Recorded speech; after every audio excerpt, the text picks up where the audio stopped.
je vais demander aux vice-présidents du Sénat s'ils veulent bien me rejoindre, mes collègues vice-présidents. Venez, messieurs, mesdames, messieurs, les vice-présidents, les questeurs du Sénat, les membres du bureau. Venez, venez, venez, venez.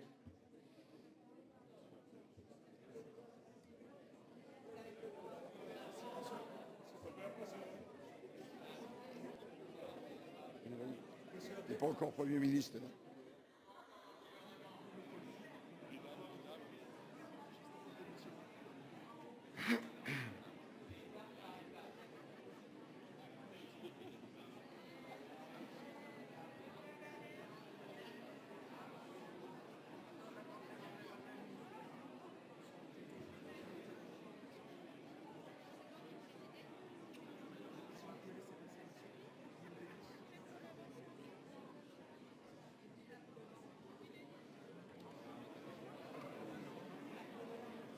Ça redonne un peu d'espace. Bon.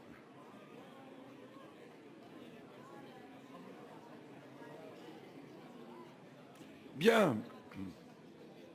Monsieur le ministre d'État, ne croyez pas que je fasse un coup d'État, mais le Premier ministre n'a pas terminé les réponses au débat de politique générale et on vient de me dire qu'il en avait encore pour 20 minutes. Donc nous l'accueillerons et on boira un verre ensemble et entre-temps, vous aurez subi mon pinceau.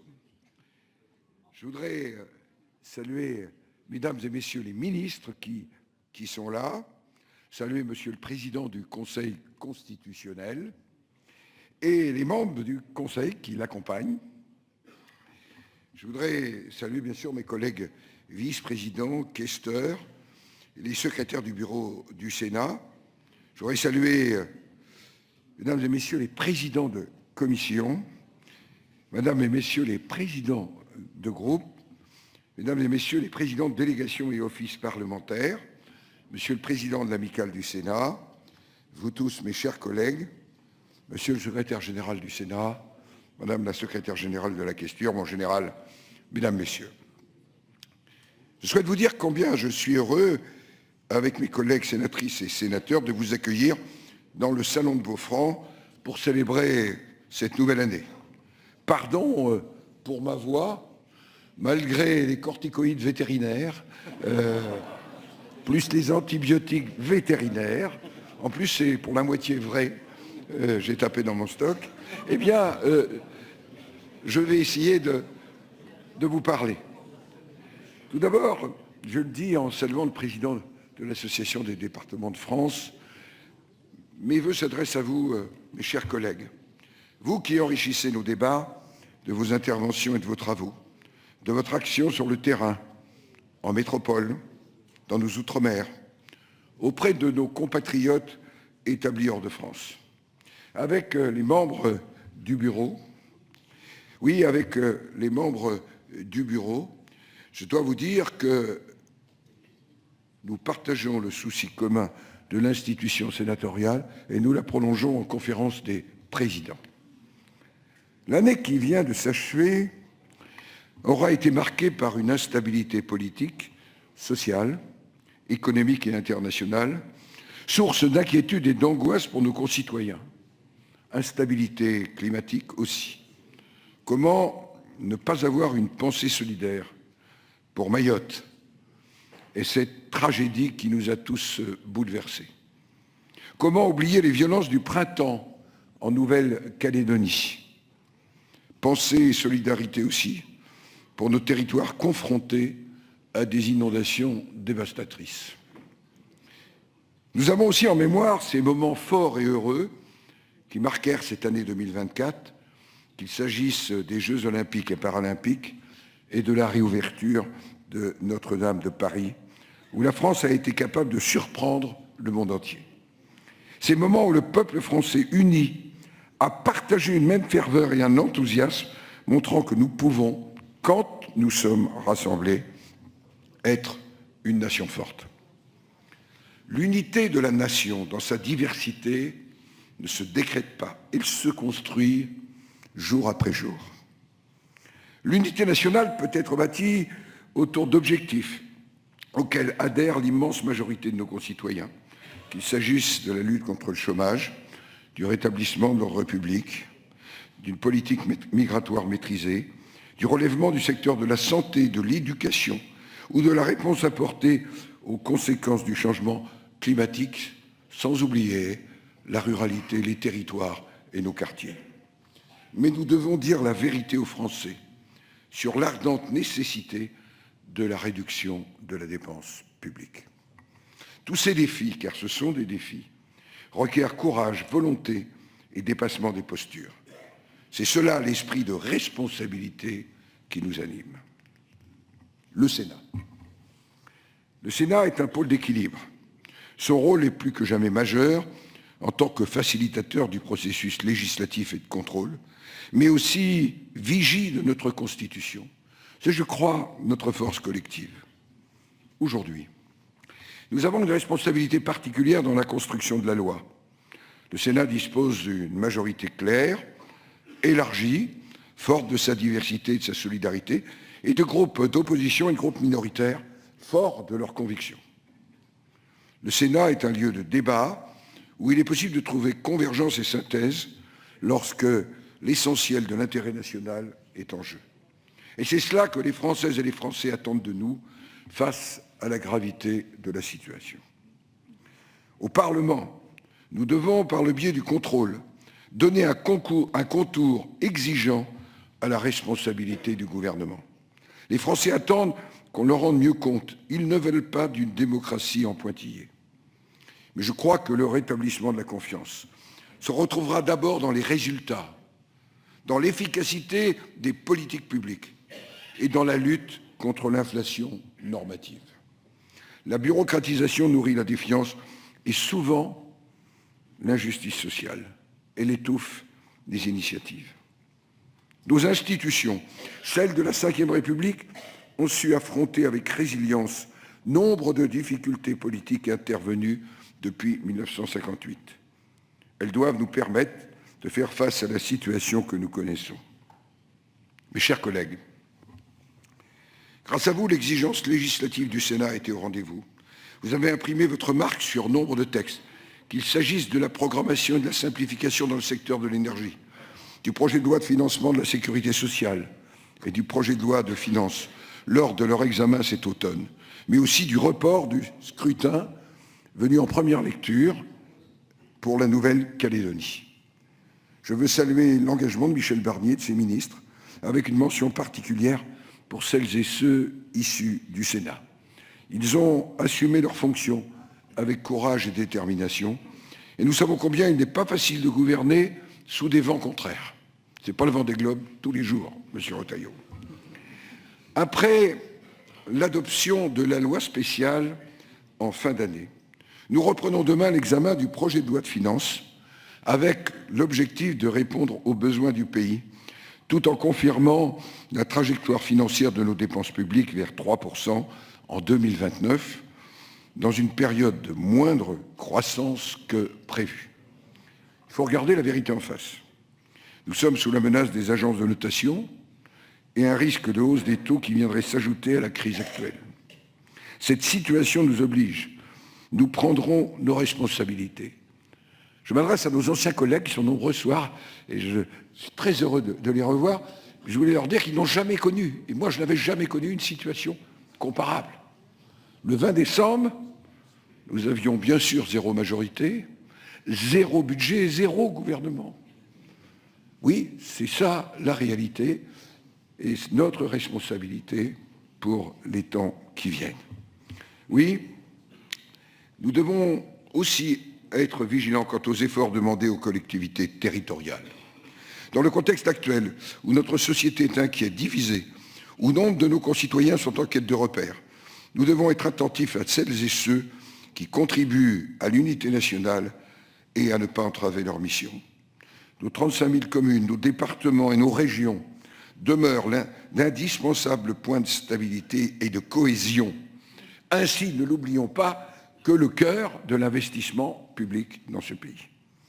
Nous devons donc poursuivre notre action pour accompagner les élus dans leur mission et encourager les vocations, comme ce fut le cas avec la proposition de loi adoptée à l'unanimité, créant un statut de l'élu qui, la présidente de l'Assemblée nationale nous a dit ce matin qu'elle serait reprise. Ou encore la proposition de loi qui rend facultatif, Jacqueline Gouraud ne m'en voudra pas, mais je lui dis avec tendresse, la compétence eau et assainissement aux intercommunalités qui ne la possèdent pas déjà.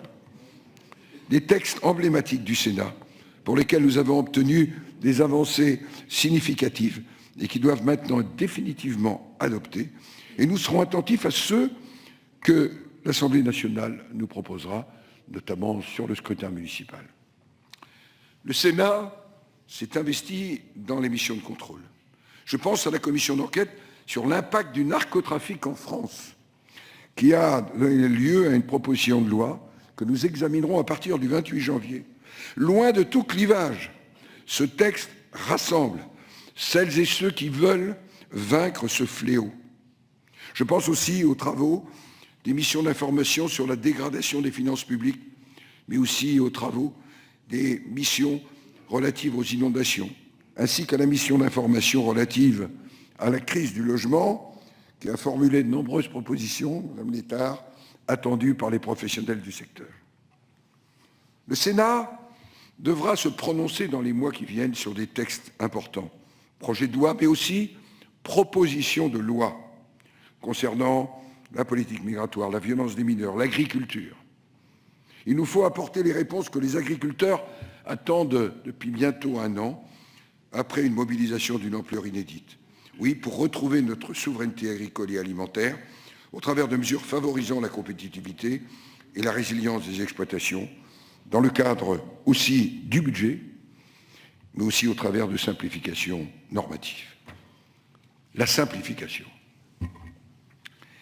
La simplification doit être au cœur de notre action. C'est la raison pour laquelle le Sénat a mis en place un groupe de suivi sur le zéro artificialisation nette.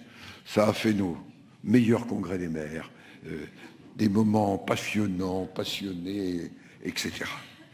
C'est ce qui a conduit à déposer une proposition de loi qui acte notamment le fait que l'objectif de réduction de 50% de la consommation de terrain à horizon 2031 n'est pas tenable. Il y a d'autres sujets de simplification et nous ferons le point avec le gouvernement en avril prochain et je le rappellerai au Premier ministre, je lui ai déjà rappelé hier soir. Nous sommes conscients, quelles que soient nos sensibilités, que c'est aussi par la proximité que nous répondrons mieux aux attentes de nos concitoyens. Là encore, j'ai la conviction qu'une nouvelle phase de décentralisation et de déconcentration sera facteur d'unité nationale. Je le répète chaque année, j'ai l'impression que c'est lancinant, mais le Premier ministre est maire. Et maintenant, il doit savoir qu'il faut entrer dans le concret. Et je le dis, ça ne nous rassemble pas tous, mais une certaine majorité. Examiner la possibilité d'exercer un mandat parlementaire et un mandat exécutif local. Il faut redonner tout son sens au principe de libre administration des collectivités. Pour y parvenir, nous proposons de renforcer le pouvoir réglementaire local et de consacrer le principe de subsidiarité. Car il faut enfin accepter que ce qui peut être mieux fait au niveau communal, intercommunal, départemental ou régional doit l'être sans entrave, sans contrôle exacerbé. Je rappelle les éléments de la loi de 82, à l'époque sans tutelle de l'État. Il faut traiter les souhaits d'adaptation et d'évolution différenciés par territoire, bien sûr dans le respect de l'unité nationale. Bien évidemment, il ne peut y avoir de décentralisation sans une vraie autonomie financière et fiscale des collectivités et sans revoir en profondeur le fonctionnement de nos finances publiques locales. Enfin, à décentralisation forte, il faut aussi une déconcentration forte. C'est pourquoi nous proposons, nous l'évoquions avec M. Rebsamen, de renforcer le rôle du préfet et des sous-préfets de département qui sont les interlocuteurs privilégiés des élus. Venons-en au monde. La France doit faire preuve de plus de volontarisme pour défendre ses intérêts dans un monde qui ne s'arrête pas pendant nos périodes d'incertitude institutionnelle. Les tendances constatées depuis trop longtemps, le recul de notre influence particulièrement marquée en Europe et en Afrique, sont encore aggravées par le désordre budgétaire qui est le nôtre et les temps d'instabilité politique. Et pourtant, la France est encore attendue. Elle est attendue, par exemple, au Liban, où l'horizon commence à s'éclaircir avec l'élection toute récente d'un président de la République, après 2 années de vacances de la magistrature suprême et tant d'épreuves pour ce pauvre pays. La France est aussi observée. Ses partenaires sont inquiets de son affaiblissement. Ses concurrents, eux, s'en réjouissent. Je ne compte plus les interlocuteurs étrangers qui m'ont demandé « mais où va la France ?» Depuis quelques mois, face à l'accélération des évolutions constatées au Proche-Orient, comme en Ukraine, et à la suite de l'élection de M. Trump, je crois qu'il faut se poser quelques questions. Quel rôle la France peut-elle jouer? Point d'interrogation. Comment pouvons-nous peser sur le cours des choses? Point d'interrogation. Sommes-nous vraiment préparés aux échéances à venir? Il est de notre responsabilité de sénateurs et de parlementaires de faire en sorte que les relations internationales n'écrivent pas leur histoire avec une France de côté, une France marginalisée. Il est de notre responsabilité de sénateurs et de parlementaires de préserver les moyens de notre diplomatie et de notre défense, notamment dans le cadre de la loi de programmation militaire. D'exercer notre fonction de contrôle de l'action gouvernementale parce qu'elle ne s'arrête pas aux frontières de la diplomatie. De déployer la diplomatie parlementaire qui doit accompagner l'action de nos diplomates, mais aussi permettre d'utiliser dans l'intérêt supérieur du pays tous les canaux de relations à notre disposition. Nous accueillerons avec la présidente de l'Assemblée nationale en juillet 2025 l'ensemble des parlements du monde francophone pour la 50e session de l'Assemblée parlementaire de la francophonie. La diplomatie parlementaire y sera au premier rang. C'est l'occasion de relancer la dimension politique qui s'est affaiblie d'une communauté de principes et de valeurs, autour notamment de valeurs telles la paix, le dialogue, les droits humains et la tolérance. Des valeurs que porte la langue française, une langue à partage. Mes chers collègues, nous célébrerons cette année le 150e anniversaire du Sénat républicain. Et il y aura beaucoup de manifestations, auxquelles, bien sûr, vous serez tous conviés. Nous rappellerons combien le Sénat fut le promoteur des valeurs républicaines dans notre pays et combien il a incarné la continuité républicaine au cours de son histoire. Notre Assemblée s'est impliquée dans les grandes lois qui ont façonné la République, de l'école laïque obligatoire à la liberté de la presse. J'accueille la présidente de l'Assemblée nationale. J'ai déjà invité tout le monde.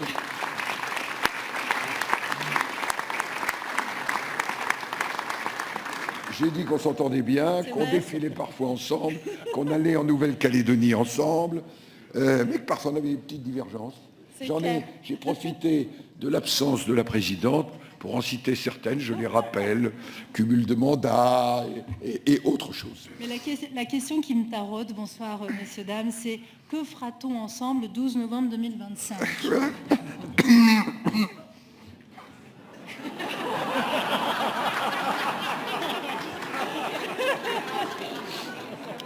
Pasteur aurait dit c'est un groupe.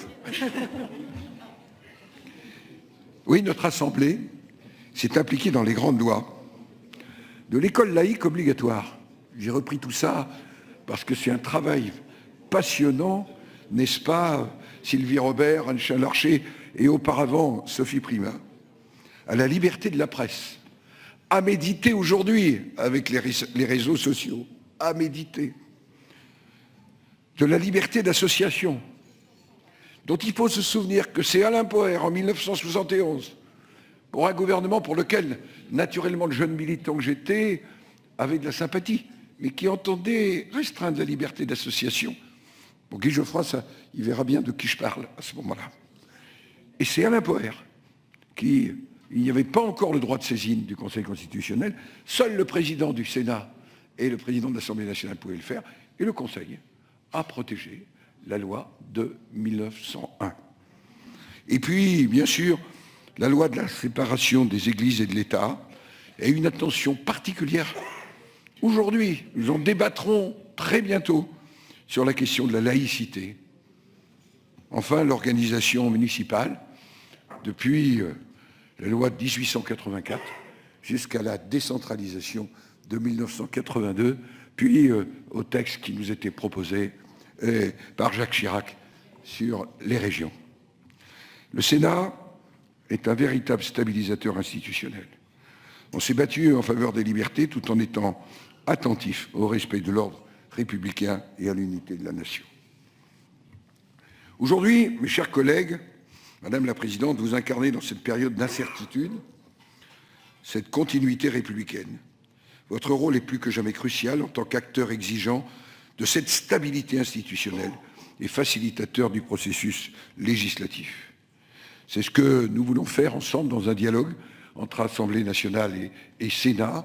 Et je dois dire, vu l'importance prise par les propositions de loi, il sera extrêmement important que nous poursuivions ce dialogue pour avoir des réponses efficaces et conclure de manière non pas idéologique, mais souvent très pratique aux besoins dans notre pays. Alors cette année, vous échapperez au principe de l'écuyer en chef. Vous les connaissez tous. Aux citations de Clémenceau et de De Gaulle. Mais je voulais vous faire partager une lecture de fin d'année qui m'a beaucoup marqué. C'était le cadeau de mon épouse. C'est un livre de Thomas Mann, Appel aux Allemands, qui vient d'être réédité. En cette année où nous allons faire mémoire, 80 ans après, de la fin en Europe, parce qu'il y avait encore le Japon et le drame d'Hiroshima et de Nagasaki, oui, 80 ans après, la fin de la tragédie absolue que fut la Seconde Guerre mondiale. Et qu'est-ce que dit Thomas Mann? Lui, vous connaissez son histoire, chassé par Hitler, il se réfugie en Suisse, puis en France, et malheureusement, en 1940, il part aux États-Unis, et il est au Royaume-Uni, et chaque mois, il fait une émission qui s'adresse à ses compatriotes allemands.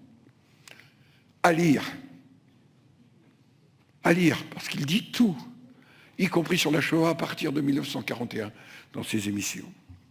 Il dit sur les ondes, en direction de ses compatriotes, en avril 1942. Nous sommes en plein déchaînement d'opérations militaires en Afrique, en Union soviétique, sur l'Allemagne. Je le cite, il s'adresse à ses compatriotes allemands. La démocratie ne regarde pas vers le passé, elle regarde vers l'avenir. Il faut oser le dire, en avril 1942, de cette manière-là. Eh bien, je voulais vous dire que ces mots, dits dans la noirceur de la guerre, nous éclairent, me semble-t-il, en ces temps de tentation populiste. Faisons un vœu pour cette année, quelles que soient nos sensibilités pour la démocratie qui ne regarde pas vers le passé, même si elle s'en nourrit, et qui doit regarder vers l'avenir. La démocratie, ce n'est pas une idée d'hier, c'est une idée pour aujourd'hui et pour demain. Voilà pourquoi je voulais vous faire partager ces mots qui m'ont, je dois vous dire, assez bouleversé, mais vraiment, aux éditions Les Belles Lettres, il faut lire Appel aux Allemands de Thomas Mann. Ce n'est pas toujours facile à lire, mais il faut le lire. Monsieur le Premier ministre, je concluais par Thomas Mann, et je concluais... Il a écrit un très beau livre sur Henri IV.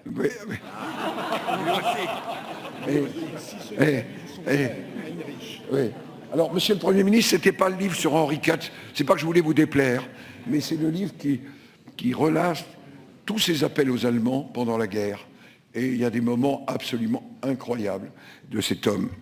Donc, Monsieur le Premier ministre, vous arrivez, j'ai dit qu'on était une assemblée exigeante, attentive, que nous cultivions une part d'autonomie assez forte.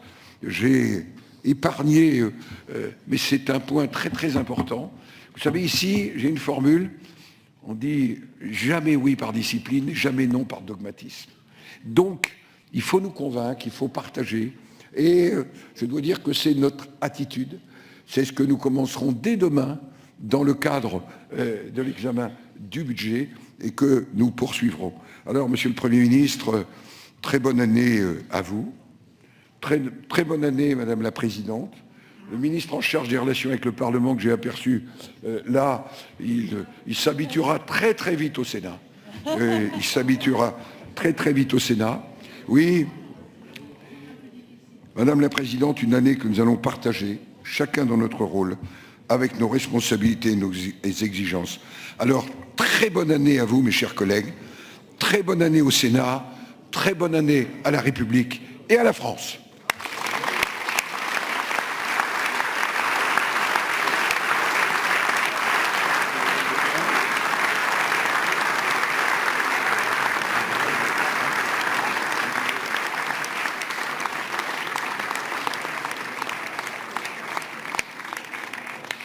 Avant que nous nous retrouvions pour échanger, je voudrais remercier les élèves qui, ce soir, vont avec, bien sûr, les maîtres d'hôtel et les agents de la présidence, nous accueillir. Ce sont les élèves, et je salue le proviseur, du lycée René Offray de Clichy-la-Garenne. Et puis, sous les ordres des trois MOF, Gilles Pauillac, Jérôme Leminier, Pascal Grière, les apprentis du CFA, EPMT, du lycée Béliard à Paris, de l'école hôtelière de Saint-Quentin en Yvelines, de l'école Ferrandi, et puis les pâtissiers de l'école de boulangerie et de pâtisserie de Bercy. Vous savez qu'au Sénat, nous avons beaucoup d'apprentis, et dans tous les services, et nous avons les premiers administrateurs issus de l'apprentissage. Donc, voilà ce que je voulais vous dire. Excellente soirée. Vous voyez que ma voix a tenu. J'étais très inquiet, Monsieur le Premier ministre, mais voilà, très bonne soirée.